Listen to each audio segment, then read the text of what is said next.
Thailand மொழி. இது வந்து சவதி அப்படின்னா வாங்கன்னு வரவேற்கிறது. சவதிக்கா அப்படின்னு சொல்லி அவங்க வரவேற்க. ஆமா, அந்த மாதிரி போகும்போது கப்புங்கா கப்புங்கா அப்படின்னு சொல்லுவாங்க, போயிட்டு வாங்க. ஆமா, அப்ப நம்ம மலையில பாடணும்னு நினைச்சா நம்மளுக்கு தாய்லாந்து மொழியிலே பாடக்கூடிய ஒரு வாய்ப்பு கிடைச்சிருக்கு அப்படின்னு அந்த ஒரு ஏக்கம் அதில் தெரிஞ்சிச்சு. நான் இதுக்கு நன்றி வந்து நிறைய பேருக்கு சொல்லணும். முதல் நன்றி வந்து அனிருத் சாருக்கு.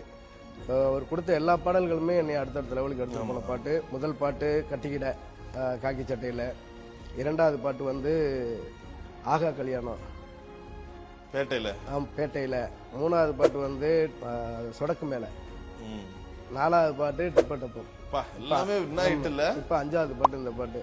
இந்த மாதிரி ஒவ்வொரு பாடல்களுமே வந்து எனக்கு முத்தான பாடல்களாக கொடுத்துருக்காங்க. அதனால அனிருத் சாருக்கும் அவருடைய டீமுக்கு நம்ம கலெக்டாவுக்கு பாடலைன்னா அது பெரிய கலெக்டாக போயிரும்ல. இந்த இப்போ பாருங்க, கிசா கம்பா கம்பா எத்தா கம்பா கம்பா எத்தா ஏ மரியாச்சு எக்கோ மரியாச்சு கிசாலே கம்பாலே ட்ரிப்பாலே பிளிப்பாலே லோ.